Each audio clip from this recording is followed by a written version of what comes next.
Hi, my name is Prem Bachu Green. I lead clinical innovation at Viz AI. Our company is focused around improving access to care to patients with life-saving treatments.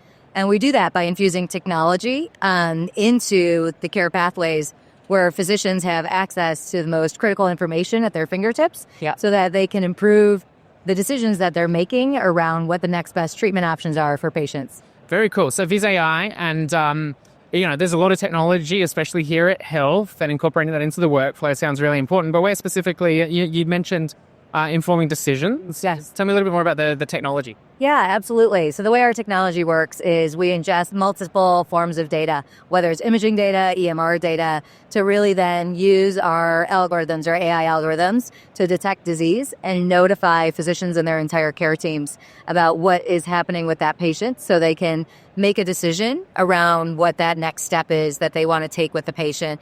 So they're provided with the most succinct information around what's relevant to that patient's care.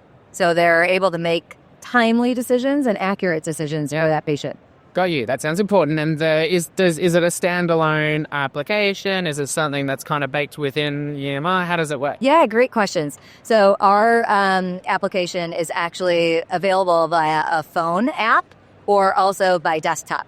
So to enable physicians to be able to move, through their workday, and even if they're on call, to be able to access Viz anywhere, they can use it on their phone and be able to communicate with the rest of their care team in a HIPAA-compliant platform within the app itself. Yeah, got you. Yeah, and I guess clinicians are not short of options in terms of decision support or whether it be other assistive tools to help them through the process that they're doing. Are there particular clinicians or specific workflows that this is really suited to? Yeah, absolutely. So at Viz, we are primarily focused around two different areas. So you think about the acute care space, meaning a patient comes in, let's say with stroke. That was our primary, where we started was out in stroke.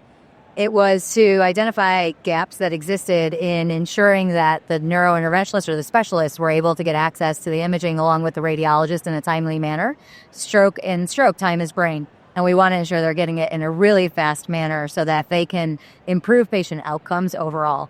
And so being able to view that imaging on their phone, make that critical decision, and coordinate within the entire care team. So it's not only the ED physicians, the radiologists, the specialists, the nurses, any of the team members that are involved in that patient care are going to be notified so they can communicate and help decide what's going to happen with the patient next. Do they need to get an OR room ready? Does the patient need to be transferred? Yeah. What do we do to help coordinate that more efficiently? And if not for the solution, then, given that there are, I imagine, so many different imaging providers, so many different care providers, like all these different stakeholders and all these different bits and pieces, this was pulling it all together? Is that what it is? Like, if not for Viz, then would it just be dealing point to point a lot of the time? Yeah, that's a great question. So what we've noticed and what's fragmented in workflows today within the health system is that it's very parallel. It's one step to the next to the next. It's a lot of handoffs that occur in parallel, which eats up a lot of time and reduces efficiencies. Using the Viz technology helps coordinate that, and you're doing a lot of things more in a robust manner that's not stepwise, but it does occur more sequentially.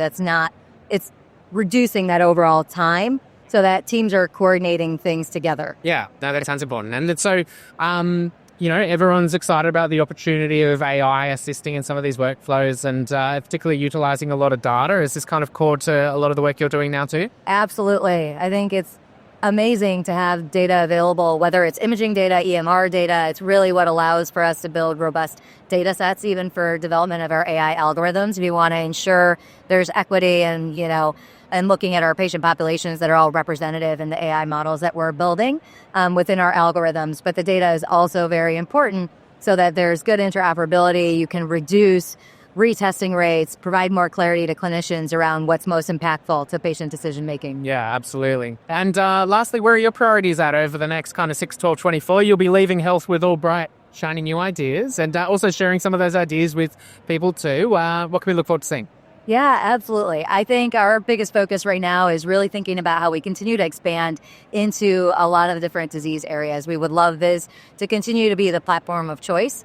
We are, primarily in the neurology space, cardiovascular, and continuing to expand our platform. We have 15 FDA-cleared algorithms, and we're continuing to expand that over time. We're moving into the pulmonary space and expanding our offerings there as well. And so continuing to partner with, a few of the great organizations here across payer and provider as well to really bring these solutions to the forefront is going to be our focus coming forward. Amazing.